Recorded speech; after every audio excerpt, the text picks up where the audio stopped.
Persib kembali harus mengalami pil pahit. Ini kembali tercantum di list Pipa Bennett. Jadi sebetulnya ini masalah bukan masalah pemain, tapi ini masalahnya masalah untuk pelatih. Jadi masalah remunerasi. Apa itu remunerasi, Bob? Jadi remunerasi itu sebuah bentuk penghargaan atau imbalan atas jasa yang telah diberikan yang bersangkutan gitu untuk Persib Bandung sendiri gitu kan. Jadi gini ya, surat pipa ini udah keluar juga kan. Mari kita bacakan satu persatu. Nah, untuk poin pertama, jadi klaim penggugat Robert Rene Albert dikabulkan sebagian. Yang kedua, tergugat Persib Bandung wajib membayar kepada penggugat sejumlah Rp581.250.000 sebagai tunggakan remunerasi ditambah bunga sebesar 5% per tahun dengan rincian sebagai berikut. Nah, ini ada rinciannya, Bob. Rincian yang pertama, bunga 5% per tahun atas jumlah 131.250.000 terhitung sejak 16 Maret 2025 sampai dengan tanggal pembayaran efektif. Nah, poin kedua, bunga 5% per tahun atas jumlah 225 juta terhitung sejak 16 April 2025 sampai dengan tanggal pembayaran efektif. Rincian yang ketiga, bunga 5% per tahun atas jumlah 225 juta terhitung sejak 16 Maret 2025 sampai dengan tanggal pembayaran efektif. Nah, untuk poin yang ketiganya, seluruh tuntutan penggugat lainnya ditolak. Berarti selain apresiasi dana ini, Robert Rene Albert juga mungkin menuntut hal lain lah ke Persib Bandung melalui pipa. Tapi oleh pipa itu ditolak secara langsung lah gitu kan. Nah, di poin ketiga ini, seluruh tuntutan penggugat lainnya ditolak tanpa mengurangi ketentuan mengenai pembayaran cicilan ke-4, ke-5, ke-6, ke-7, ke-8, ke-9, dan ke-10.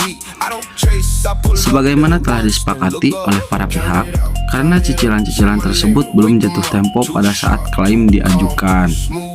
Pembayaran penuh, termasuk seluruh bunga yang berlaku, wajib dilakukan ke rekening bank yang tercantum dalam formulir pendaftaran rekening bank. Poin yang kelimanya, berdasarkan pasal 8 lampiran 2 regulasi status dan transfer pemain pipa, apabila pembayaran penuh termasuk seluruh bunga yang berlaku tidak dilakukan dalam waktu 45 hari sejak keputusan yang diberitahukan, maka konsekuensi berikut akan berlaku. Nah, jadi konsekuensinya ada 2 poin kembali. Memang sebetulnya berat juga sih ya ini 2 poin ini. Yang poin pertama, tergugat akan dikenakan larangan pendaftaran pemain baru baik secara nasional maupun internasional. Nah, Persib kalau misalkan mau main di Liga 1 atau mau main di ACL itu kan, untuk ACL tuh masuknya ke internasional. Jadi Persib tidak bisa mendaftarkan pemain baru lagi. Kalau nih, dengan catatan kalau Persib tidak membayarkan hak Robert Rene Albert dalam kurun waktu 45 hari terhitung dalam tuntutan yang diajukan oleh Robert Rene Albert.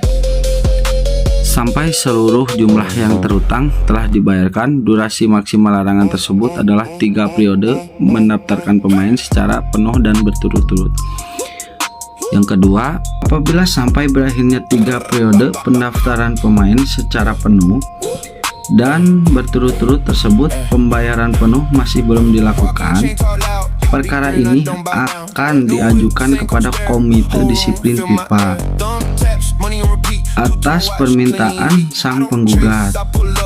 Poin yang keenam, konsekuensi sebagaimana dimaksud di atas hanya akan diberlakukan atas permintaan penggugat sesuai dengan pasal 8 ayat 7 dan 8 lampiran 2 serta pasal 25 regulasi status dan transfer pemain pipa.